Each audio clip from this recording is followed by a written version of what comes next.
Kristen tidak, Buddha tidak, Islam tidak. Jadi semua agama saya ikut. Jadi saya tidak punya agama sebelum saya bertobat. Nah, saya belajar ilmu dari kakek nenek guru saya itu sejak usia 9 tahun. Kakek nenek guru saya mengalami susah mati. Kakek nenek guru saya mengalami susah mati kalau ilmunya tidak diwariskan, diturunkan. Dan yang bisa mewarisi ilmu itu adalah seseorang yang memiliki hari kelahiran Sabtu Pahing. Itu dalam angka kelahiran weton Jawa. Kalau di Amerika tidak ngerti. Nah, Jawa yang disebut angka keramat. Hari kelahiran keramat. Nah, dan harus 5 bersaudara laki semua. Kan dalam sejarah pewayangan ada namanya 5 kesatria, Pendawa 5. Nah, di antara 5 bersaudara laki semua yang memenuhi tuntutan magic itu, kekuatan magic itu, hari kelahirannya adalah saya sendiri, saudara. Cucu buyut, jadi cucu buyut, saudara. Karena itulah saudara, sejak usia 9 tahun saya diambil menjadi murid kakek nenek buyut saya sendiri. Guru saya adalah kakek nenek saya sendiri sejak usia 9 tahun. Disitulah saya mulai belajar. Pertama kali adalah aji tapak banyu, ilmu mengambang di atas air. Gara-gara punya ilmu itu sampai sekarang tidak bisa berenang. Karena apa? Kekuatan magic itu, sehingga pada waktu saya sebelum bertobat, waktu dilayani pelepasan, waktu itu saya dimasukkan air, tidak bisa tenggelam. Pak Gilbert tahu itu. Jadi saya dulu tidak bisa, karena kekuatan magic itu kuat sekali. Usia 9 tahun itu, saudara, saya mulai belajar magic, saudara. Dan disitulah saya mulai diajar mantra namanya Meraga Sukma, yaitu roh keluar dari tubuh. Di sini namanya apa ini? Jadi Meraga Sukma, mati dalam hidup, hidup dalam mati. Rohnya ini keluar dari tubuh. Itu saya kuasai sejak usia 10-11 tahun. Dan saya adu ayam. Kalau di Indonesia kan ada namanya adu ayam. Adu ayam saya tidak pernah terkalahkan. Tidak pernah terkalahkan. Karena apa? Roh saya bisa pindah ke ayam. Nah, dan saya adu ayam sejak sekolah dasar SD. Tidak pernah terkalahkan. Sampai sekarang. Karena setelah bertobat, berhenti adu ayam. Tapi tetap memegang rekor tidak terkalahkan, kan. Nah, saudara, usia 10-11 tahun itulah saya mulai praktek sebagai dukun. Dan saya dulu sebelum bertobat dimintrai pabrik rokok di Indonesia untuk membuat laris atau untuk membuat bangkrut lawan bisnis. Dan sejak usia 10-11 tahun itu saya sudah memiliki kemampuan, yaitu apa? Mengambil pikiran manusia. Dan saya sejak SD, sekolah dasar, tidak pernah belajar, tapi ngambilin pikiran guru-guru SD. Jawaban langsung ada di telapak tangan. Gara-gara suka ngambil pikiran manusia, sampai sekarang tidak bisa matematika. Karena udah terlanjur enak ngambilin itu, males mau belajar. Nah, usia 10 tahun itulah saya diajar magic itu sama kakek nenek guru saya.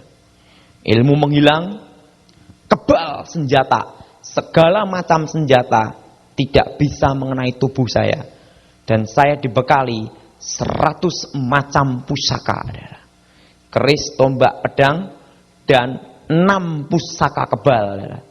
Besi kuning, mirah delima, lulang kebulando, kitab Stambul, kul buntet, badar besi. anti tembak, anti bacok, anti cukur.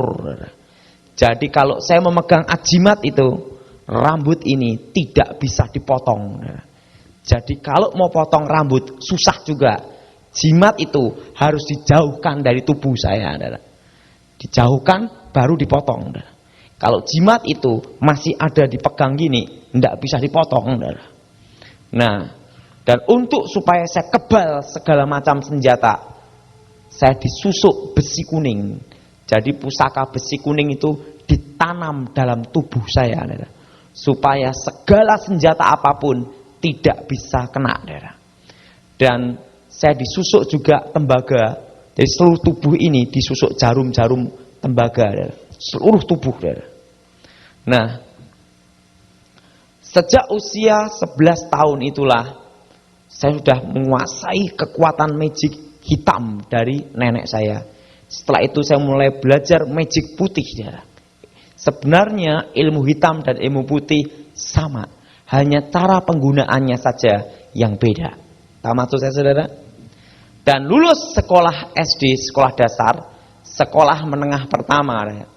Di situ saya diajar kakek guru saya, yaitu ilmu syirep. Ilmu syirep itu adalah suatu kekuatan mantra. Kalau mantra itu diucapkan, itu satu kampung atau satu rumah bisa tidur semua. Dan itu memang ilmu untuk ngerampok.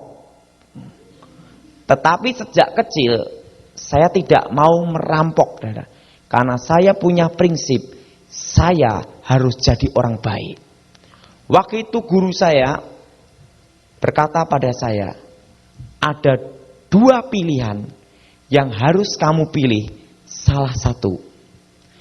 Kalau kamu menjadi seorang yang baik, jadilah seorang yang baik, dan kamu mati sebagai kesatria yang baik, pahlawan yang baik. Tapi kalau kamu menjadi seorang penjahat, jadilah penjahat kelas kakap yang besar, dan pada waktu kamu mati di akhirat jadi rajanya para penjahat. Tetapi sejak kecil saya punya prinsip bahwa saya harus jadi orang yang baik. Sehingga selama saya belum bertobat, saya tidak pernah terlibat dalam tindak kriminal, tindak kejahatan. Kenapa? Karena sejak kecil itulah saya ambil keputusan bahwa saya harus menjadi orang yang baik, yaitu jalan pedang. Nah, saudara, waktu kelas 2 SMP, setelah saya mempelajari semua kekuatan magic itu, kakek saya berkata demikian, ada satu mantra yang harus kamu kuasai lagi. Seluruh kekuatan magic hitam dan putih sudah kamu kuasai.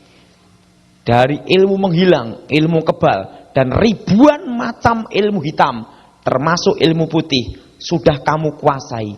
Dan pusaka-pusaka sudah kamu miliki. Tapi ada satu kekuatan mantra yang harus kamu kuasai, yaitu apa? Pamengkang jagat. Kalau dalam bahasa Indonesia disebut membelah dunia. Kalau kamu menguasai ilmu ini, tidak ada seorang pun yang bisa mengalahkan kamu, kecuali kekuatan yang berasal dari atas. Dan ilmu ini namanya pamengkang jagat bumi sapitu, guntur geni. Kalau dalam bahasa Indonesia namanya api halilintar. Tetapi kalau kamu menguasai ilmu ini, ada satu syarat yang harus kamu kuasai dan harus kamu lakukan, yaitu seumur hidup kamu tidak boleh menikah dan tidak boleh menyentuh perempuan dan tidak boleh ada cinta di hati kamu. Ini yang paling susah. Tapi sakti.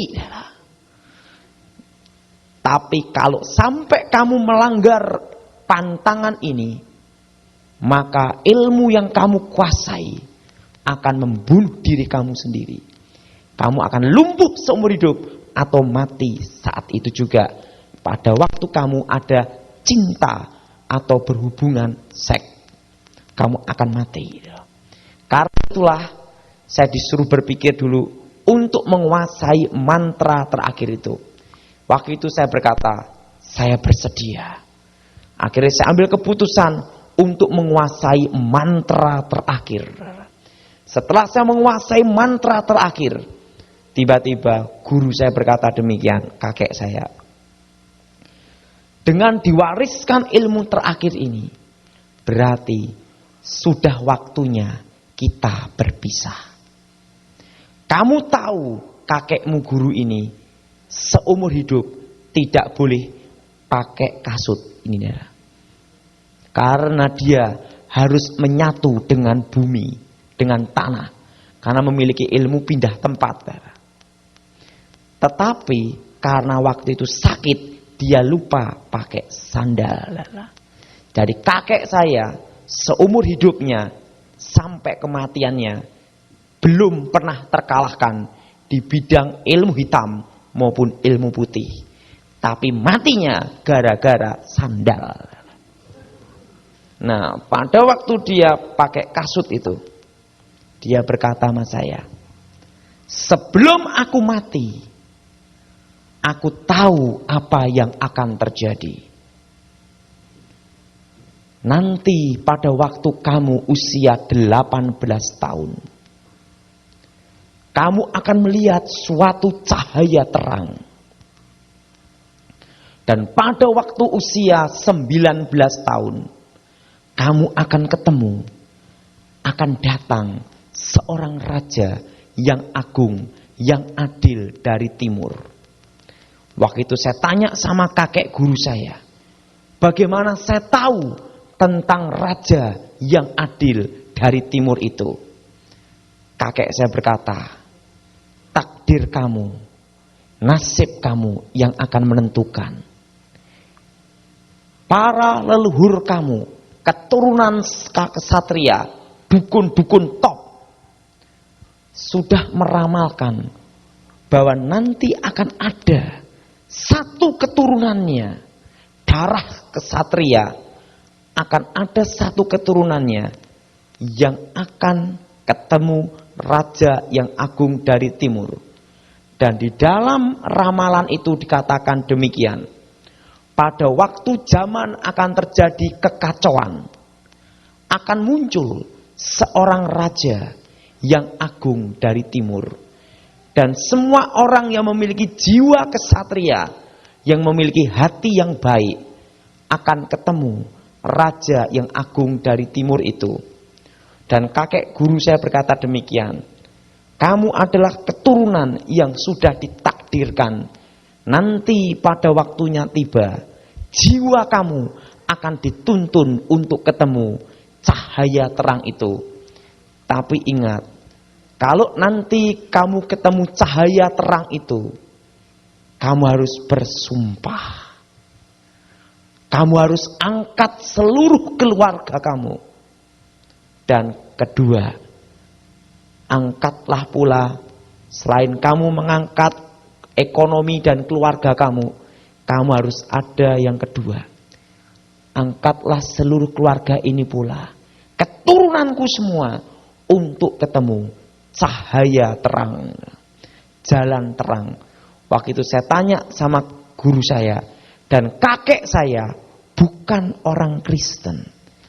Seumur hidup tidak pernah menginjakkan kakinya di gereja, tidak pernah.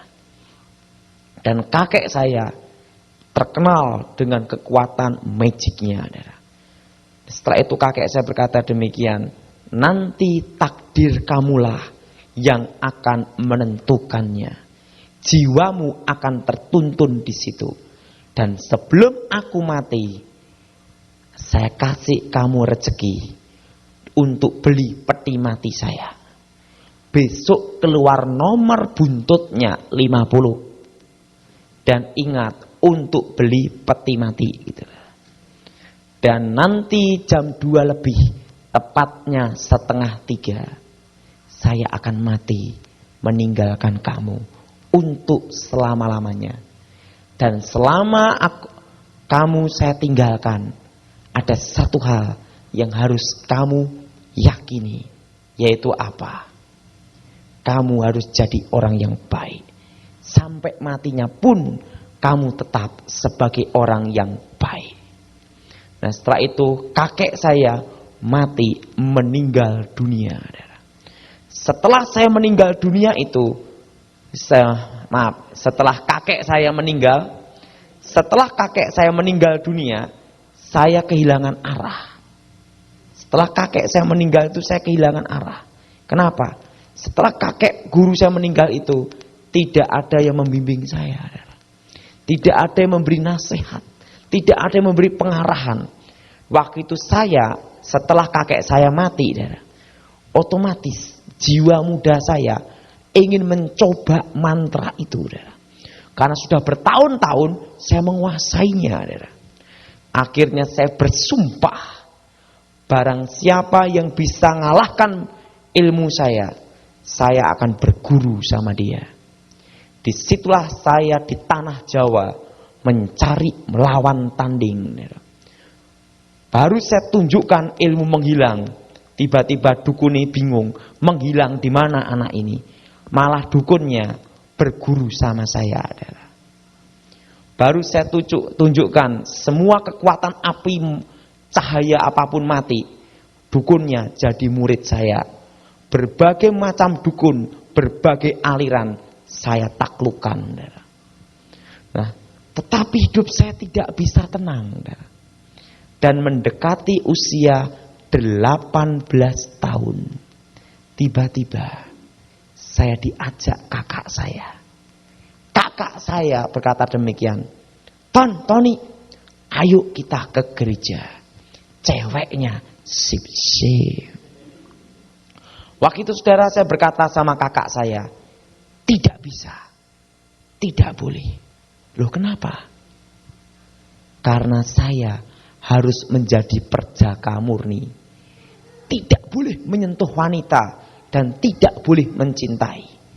Sang kakak saya berkata, yang cari bukan kamu tapi saya. Yang saya disuruh untuk nyarikan kakak saya. Saya diajak makan sate. Setelah makan sate, saya diajak jalan-jalan. Waktu saya jalan-jalan, saya tersesat di suatu ruangan. Tidak taunya ruangan itu sudah diatur sama saudara perempuan ayah saya. Tidak taunya dia orang Kristen. Beritahu pendeta-pendeta di situ. Tapi saya kan tidak tahu diajak jalan kemana. Waktu saya jalan, saya masuk ruangan itu. Tiba-tiba dipegang kepala saya. Dalam nama Yesus, setan keluar. Saya kaget. Saya tanya sama pendetanya, siapa setannya? Di situ saya diinjilin, kamu harus bertobat. Saya tanya sama pendeta, apa yang saya tobatin? Saya tidak pernah membunuh orang. Dalam pertarungan ilmu pun, saya hanya menggunakan kekuatan mata untuk mengalahkan musuh-musuh saya. Dan saya tidak pernah berkata kotor. Saya tanya sama pendeta, pendeta, apakah pendeta seumur hidup pendeta tidak pernah berkata kotor? Tiba-tiba pendeta yang berkata, saya pernah. Saya berkata pada pendeta, saya belum pernah. Berarti pendetalah yang bertobat, gitu, saudara. Di situ saya tiba-tiba dikatakan, dalam itu setan keluar. Dikasih minyak 1 botol dan air bekas baptisan, suar, gitu, saudara. Dalam hati saya, ini kumpulan pendeta gila, saudara. Disitulah saya diinjilin. Saya tidak bisa. Karena apa? Banyak orang Kristen di kampung saya yang jadi sandungan. Dan terus terang, banyak orang Kristen minta nomor buntut sama saya. Jadi susah saya bertobat. Orang Kristen aja kacau, apalagi saya. Dan waktu itu saya berpikir, saya lebih baik daripada orang yang beragama. Nah, akhirnya saya pulang. Setelah saya pulang, berapa hari kemudian, saya diajak kakak saya. Tonton nih, ayo kita ke gereja lagi. Ada KKR-nya, pendeta Gilbert Lumaidong. Ceweknya sip-sip. Saya ngomong, tidak mau. Kenapa? Bayangin, saya dikasih minyak dan air 1 ember sama pendeta-pendeta gila gitu. Kakak saya berkata, kamu kan sudah makan sate kambingku. Kamu harus ikut. Gara-gara sate inilah saya ikut KKR-nya pendeta Gilbert Lumaidong. Waktu itu saya duduk di paling belakang. Tiba-tiba pendeta Gilbert berkhotbah. Orang Kristen tidak bisa disantet. Kalau di sini namanya vudu. Tidak bisa diguna-gunai, tidak bisa dimantrai. Dari belakang saya berkata, ini pendeta gemuk nantang saya. Akhirnya saya baca mantra setan kober. Kobaran api setan. Supaya apa? Pendeta gemuk yang berkhotbah itu tidur di mimbar, muntah darah, jemaatnya bubar. Saya baca mantra setan kober. Waktu saya baca mantra setan kober, tiba-tiba pendeta Gilbert berkata, haleluya, Tuhan memberkati, gitu dah. Tiba-tiba mantra itu kembali ke saya. Dah. Itu terjadi 2 kali. Akhirnya saya penasaran. Tiba-tiba pendeta Gilbert berkata, siapa dukun-dukun yang memiliki magic-magic gitu, yang punya jimat-jimat, maju ke depan Artakol. Waktu itu saya sampai sekarang pun saya tidak tahu bahasa Inggris. Jadi saya itu ada di Amerika, di imigrasi, hanya modal 1 yes sama no, dan yang ketiga 1 way, 4 give way, terusan gini forgive gitu. Hanya berapa kata aja. Makanya dulu saya sempat ditahan 6 jam di imigrasi. Tapi waktu ditanya, what is this? Yes. What is your name? No. Imigrasi gini 6 jam. Begitu akhirnya ditolong Pak Cendi. Tiba-tiba dia ngomong gini. Tapi sekarang udah agak mendingan lah, tahu sedikit-sedikit. Terusan last name Evangelist. Last name Evangelist. Imigrasinya gini.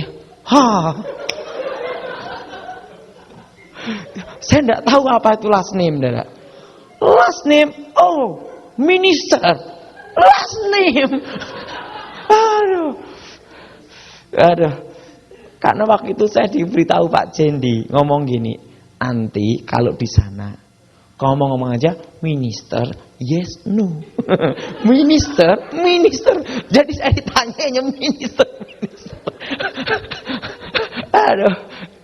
Tapi itu mujizat, Nah, saudara. Nah, waktu itu pendeta Gilbert berkata, maju ke depan, Artakol. Dari belakang saya bingung. Karena saya tidak tahu bahasa Inggris. Saya kira pada waktu itu, saudara, Artakol itu tempat pertarungan ilmu, saudara. Jadi siapapun boleh maju, saudara. Nah, karena itu dari belakang saya maju ke depan, saudara. Kenapa? Tertantang, saudara. Saya maju ke depan. Waktu saya maju ke depan, tiba-tiba pendeta Gilbert langsung datangi saya. Tony, kaget saya. Pendeta ini sakti sekali. Bisa tahu nama saya ya? Kamu yang muridnya gejik, bisa tahu guru saya ya? Yang terkenal ilmu santetnya. Iya kan? Dalam hati saya, pendeta ini sakti mandraguna. Hebat. Nggak tahunya apa. Setelah saya bertobat, saya tanya Gilbertnya sambil ketawa ngomong apa. Saya juga diberitahu pendeta lain juga. Waktu itu saya kaget juga. Wah, sakti sekali bisa tahu . Nah, Waktu itu saudara, saya berkata sama Gilbert, kalau saya kalah, saya berguru sama kamu.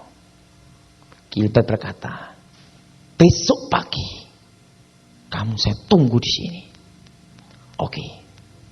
Saya berkata, iya, nanti saya akan datang kemari. Gilbert berkata, jam 8 pagi. Akhirnya saya pulang. Satu malam itu saya tidak bisa tidur. Hanya kata-kata satu, haleluya.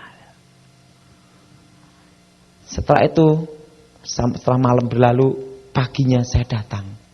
Pagi itu saya datang. Tiba-tiba pendeta-pendeta mengelilingi saya. Siki raba. Saya bingung apa yang diraba. Setelah saya bertobat, saya baru tahu itu namanya bahasa roh. Saya bingung ini, apa saya ini ada di kumpulan orang-orang bego gitu lah. Saya lihat gitu. Nah, tiba-tiba Gilbert berkata, haleluya. Langsung. Waktu itu Gilbert berkata, kamu sudah siap. Saya siap dari tadi. Oke, itu. Gilbert gitu, mari. Langsung buat kayak lingkaran, berapa pastor, berapa pendeta, berapa pendeta buat lingkaran, dan saya ada di tengah, dan Gilbert muka dengan muka, jarak 1 meter. Disitulah saya bertarung dari jam 8 pagi sampai jam 12 siang, pertarungan jarak dekat. Saya gunakan semua kekuatan magic saya. Anehnya, ada sesuatu kekuatan yang melindungi Gilbert, saudara. Pada waktu saya pukul gini, pukulan itu tidak bisa mengenai tubuhnya, saudara. Ada suatu kekuatan sehingga pukulan itu mengenai tubuh saya sendiri, saudara. Akhirnya saya muntah darah. Saya telan lagi, gengsi kalau ketahuan. Waktu itu saudara, dari tubuh saya, karena saya disusuk tembaga kuningan, besi, hancur dari dalam, keluar dari tubuh saya serbuk tembaga kuning-kuning itu. Waktu itu saya berkata, stop, kayak luka dalam waktu itu. Saya berkata sama Gilbert, besok terusin lagi. Kenapa? Tidak apa-apa. Padahal saya luka dalam. Akhirnya saya pulang. 2 malam itu saya tidak bisa tidur. Pertama haleluya, kedua raba-raba. Bahasa roh. Nah saudara, pada hari yang ketiga, jam 8 pagi, Gilbert sudah menunggu saya. Pendeta-pendeta mengelilingi. Saya ada di tengah. Dan pertarungan itu disaksikan banyak orang. Berapa pasang mata tuh melihat semua. Dan pada waktu saya tunjukkan kekuatan magic saya, ada berapa pendeta, dalam nama Yesus, setan keluar, lari sembunyi di belakang pintu. Tidak taunya dia takut juga. Ada berapa pendeta lari, dan yang berani menghadapi saya, pendeta dan pengerja. Tinggal pendeta Gilbert Lumaindong, Stefanus Pinky, Deborah Dewi, hanya berapa hamba Tuhan yang berani melawan saya. Nah waktu itu semua kekuatan magic, ilmu hitam dan ilmu putih saya keluarkan semua. Tetapi tidak ada satupun mantra, kata-kata magic itu yang bisa mengenai pendeta Gilbert. Akhirnya saya berkata sama Gilbert, tepat jam 12 siang, sekarang tinggal mantra terakhir. Kalau mantra ini kalah, kekuatan magic terakhir ini kalah, kamu jadi guru saya. Tapi kalau saya menang, kalian semua mati. Karena dalam sejarah ilmu terakhir itu belum pernah ada seorang pun yang sanggup menandingi. Dan ilmu terakhir itu membuat kakek saya tidak terkalahkan. Waktu itu saya berkata, kalau saya kalah, saya berguru sama situ. Pendeta Gilbert berkata, Saya siap. Akhirnya saya mundur berapa langkah dulu. Saya baca mantra, saudara. Waktu saya baca mantra Pamengkang Jagat, tutup bumi Sapitu dan guntur geni, ya. Api halilintar. Ya. Waktu saya baca mantra itu, ya. Dan apa yang terjadi? Waktu mantra itu diucapkan, ini kesaksian banyak orang, ya, yang mendengar dan melihat. Ya. Itu jarak radius 50 meter dari ruangan itu terdengar bunyi, ya. Desingan kayak angin itu, ya. Karena kekuatan mantra itu, ya. Mantra terakhir itu, saudara. Itu kesaksiannya Gilbert dan kesaksian banyak orang itu mendengar kekuatan mantra itu seperti kayak itu, desingan gitu, saudara. Saya baca mantra itu, saudara. Terakhir itu, saudara. Saya baca mantra puncak ilmu hitam, saudara. Dan ilmu putih, saudara. Tiba-tiba saya siap untuk memukul ke Gilbert, saudara. Ke pendeta Gilbert. Saya buka mata untuk menyiapkan pukulan, saudara. Dan kekuatan mantra itu, kekuatannya 50 km. Itu batu bisa hancur. Dan orang yang kena itu akan mati muntah darah dalam hancur. Dan sejarah ilmu itu belum pernah tertandingi. Waktu itu saya ngomong, siap. Gilbert ngomong, siap. Waktu saya baca mantra terakhir, tinggal memukul gini. Tiba-tiba dari tubuhnya pendeta Gilbert keluar cahaya terang. Dan pendeta-pendeta semua keluar cahaya terang. Termasuk pendeta lari keluar cahaya terang juga, saudara. Pada waktu kelihatan cahaya terang itu, kelihatan seperti sinar warnanya putih keperak-perakan, cahaya pelangi, saudara. Itu silau, saudara. Tetapi kekuatan mantra itu sudah ada di tangan saya, saudara. Pada waktu itu saya berhenti sejenak, saudara. Teringat pesan guru saya, ramalan kakek saya. Takdir kamulah yang akan menentukan pada waktu usia 18 tahun. Dan waktu hari itu tepat usia saya 18 tahun. Saya mundur berapa langkah. Akhirnya saya ambil keputusan, kalau saya mati tidak malu. Kenapa? Udah nantang kalahan malu, saudara. Lebih baik tak coba aja, saudara. Saya pukul, saudara. Mengenai Gilbert jarak segini, saudara. Waktu mau mengenai dadanya Gilbert, ada suatu cahaya terang benderang membuat saya terpental ke belakang, saudara. Saya terpental belakang. Itu kan ada yang ngukur, saudara. Sampai diukur, saudara. Kira-kira sampai 10-12 meter.